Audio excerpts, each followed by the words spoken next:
नमस्कार, NA news पर आप सभी का स्वागत है। मैं हूं शिवम और दो बहुत ही अच्छी और खुशी की खबर सभी नेपालियों के लिए निकलकर सामने आई है, जो कि है ट्रेड से रिलेटेड। खबर है अमेरिका से भी और साथ ही साथ खबर है बांग्लादेश से भी। तो चलिए बढ़ते हैं इन खबरों की ओर विस्तार से, और उससे पहले इस चैनल को सब्सक्राइब कर लें। यूनाइटेड स्टेट ऑफ अमेरिका अब नेपाल को एक टेक्निकल सपोर्ट प्रोवाइड करेगा, जिससे वे नेपाली प्रोडक्ट और नेपाली इंडस्ट्रीज को कैपेसिटी बिल्डिंग और उन इंडस्ट्रीज को लार्ज स्केल पर ले जाए, जिससे नेपाल की इंडस्ट्रीज और ज़्यादा ग्रो करे और अपने प्रोडक्ट्स को बाहर की मार्केट में बेच सके। इसमें नेपाल की कंपनीज को अपना वॉल्यूम इंक्रीज करने के लिए टेक्निकल सपोर्ट प्रोवाइड किए जाएंगे। और ये बात अमेरिका ने कही है 5th meeting of trade and investment framework agreement यानी कि TIFA में, जो कि एक वर्चुअल मीटिंग हुई थी नेपाल और अमेरिका के बीच में। आपको बता दें कि नेपाल की तमाम इंडस्ट्रीज अभी स्मॉल स्केल और मीडियम स्केल तक ही पहुंच पाई हैं और अपना प्रोडक्शन बढ़ा नहीं पा रही। वो कुछ टेक्निकल कारण है जिसकी वजह से नेपाल की कई इंडस्ट्रीज टेक्निकल सपोर्ट नहीं गेन कर पा रही, और इन चीज़ों में चाइना भी सपोर्टिव नहीं है, क्योंकि चाइना को अपने प्रोडक्ट्स नेपाल में बेचने हैं। तो कहीं ना कहीं नेपाल की ये इंडस्ट्रीज पीछे रह जाती हैं और बहुत ज़्यादा प्रोडक्शन नहीं कर पाती हैं, जो कि और देशों में एक्सपोर्ट करने के लिए सफिशिएंट नहीं होता है और उसकी लागत बढ़ जाती है, जिसकी वजह से इंटरनेशनल मार्केट्स में सामान महंगे दामों पे जाता है और उसकी बिक्री कम होती है। अब इसी का सोल्यूशन अमेरिका की तरफ से नेपाल की तमाम कंपनीज और इंडस्ट्रीज को मिलने वाला है। साथ ही साथ अमेरिका ने इस चीज़ का भी खुलासा किया कि नेपाल के कई और प्रोडक्ट्स को वो प्रीफरेंस देंगे, यानी कि बिना ड्यूटीज और टैक्सेस के इन प्रोडक्ट्स को अमेरिका अपने देशों में बेचेगा, जिससे नेपाल का एक बड़ा फायदा होगा। प्रोडक्ट जैसे कि कारपेट, पुश्मीना, तमाम तरीके के ट्रेवल गुड्स और कई और प्रोडक्ट्स को यूएस की तरफ से प्रेफरेंशियल ट्रीटमेंट दिया जाएगा। तो इस बात को अगर हम गहराई से समझे तो इन 77 प्रोडक्ट्स का नेपाल पूरी तरह से फायदा नहीं उठा पा रहा है। जी हाँ, क्योंकि इन 77 प्रोडक्ट को नेपाल को यूएस की मार्केट में बेचने में कोई भी ड्यूटी नहीं लगेगी। साथ ही और जो देश होंगे उनको अमेरिका की मार्केट में यही चीज़ें बेचने के लिए एक्स्ट्रा ड्यूटीज देनी पड़ेंगी, यानी कि वो चीज़ें महंगी हो जाएंगी और देशों के लिए, पर नेपाल के लिए वो सस्ती रहने वाली हैं अगर नेपाल उनको बेचे। लेकिन नेपाल मात इसमें खा जाता है कि नेपाल इतना प्रोडक्शन कर ही नहीं पाता कि इनको भारी तादाद में यूएस की मार्केट में बेचा जा सके और एक मोटा मुनाफा कमाया जा सके।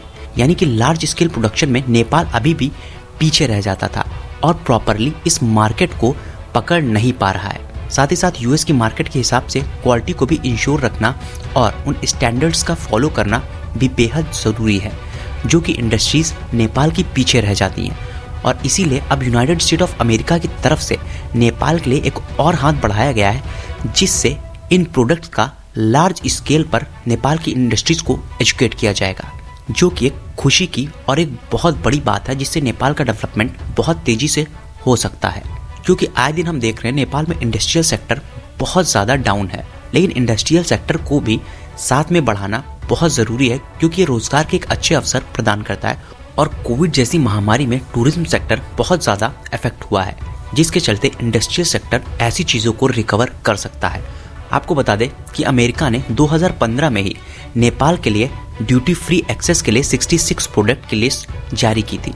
अभी उन्हीं प्रोडक्ट्स को और एक्सटेंड करके 77 प्रोडक्ट किए गए हैं, जिनका नेपाल फैसिलिटी उठा सकता है और उन प्रोडक्ट्स को बेच सकता है, जिसमें carpet, pashmina, head gear, souls, scarfs और कई ट्रेवल के प्रोडक्ट्स हैं। आपको बता दें कि नेपाल की इंडस्ट्रियल मिनिस्ट्री ने इस पर एक प्रेस रिलीज भी जारी किया था और साफ तौर पर कहा है कि अमेरिका नेपाल के साथ वर्क करेगा, जिससे प्रमोशन हो डिजिटल ट्रेड और एक डिजिटल इकोनॉमी का नेपाल में।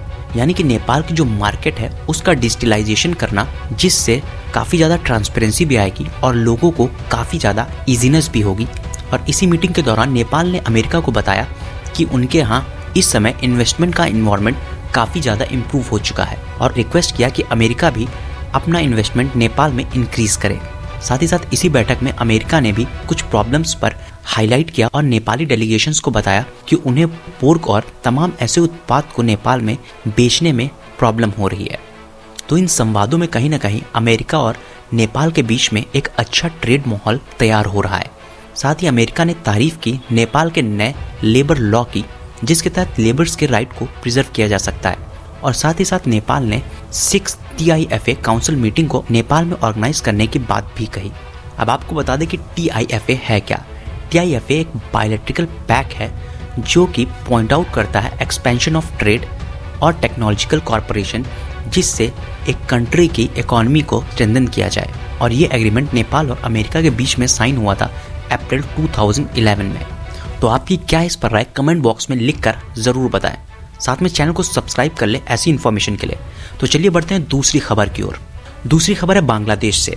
जैसा कि अमेरिका के साथ नेपाल का प्रेफरेंशियल ट्रेड एग्रीमेंट है, जिसके तहत बिना किसी शुल्क के आयात किया जाता है, वैसा ही नेपाल और बांग्लादेश के बीच में प्रेफरेंशियल ट्रेड एग्रीमेंट साइन होने के आसार हैं एंड ऑफ दिसंबर में।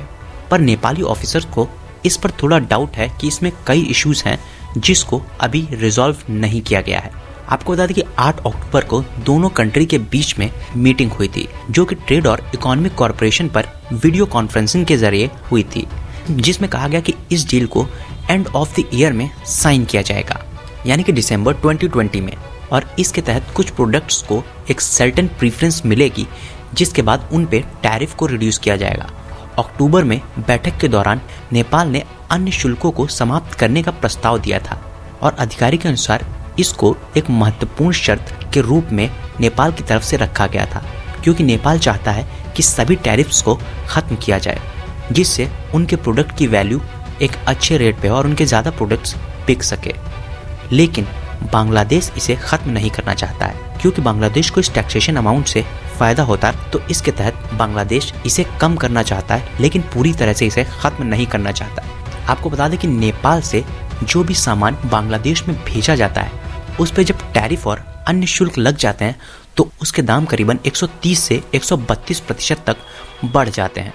तो उनका बिकना कम हो जाता है और इसीलिए नेपाल चाहता है कि इन टैरिफ्स को कम की जगह पूरी तरह से ख़त्म किया जाए।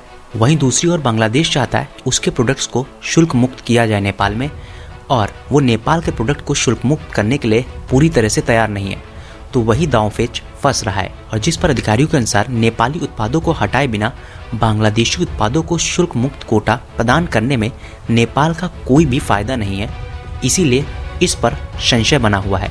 उन्होंने कहा कि हमने दिसंबर के अंत तक समझौते को समाप्त करने की योजना बनाई थी, लेकिन बांग्लादेश ने कोई कदम नहीं उठाया। साथ में इसको लेकर नेपाल ने शर्तों का एक समझौता भेजा है, लेकिन बांग्लादेश ने प्रतिक्रिया नहीं दी और इसकी डेट्स को बढ़ाकर दिसंबर के एंड में कर दिया गया है। यानी कि दोनों तरफ से कहीं ना कहीं अभी इस पर सोचा जा रहा है और दिसंबर के एंड तक इस पर साइन होने की आशंका है। और एक बार साइन हो जाता है तो ये नेपाल और बांग्लादेश की ट्रेड के लिए काफ़ी अच्छा मूव रहेगा। तो आपकी क्या इस पर राय कमेंट बॉक्स में लिखकर हमें ज़रूर बताएं। साथ ही अगर आपने इस वीडियो को लाइक नहीं किया तो इसको लाइक कीजिए, और चैनल को सब्सक्राइब नहीं किया तो इसको अभी सब्सक्राइब कीजिए। साथ में बेल का आइकन ज़रूर दबा लें ताकि लेटेस्ट अपडेट आप सभी को मिल सके। धन्यवाद। NI news.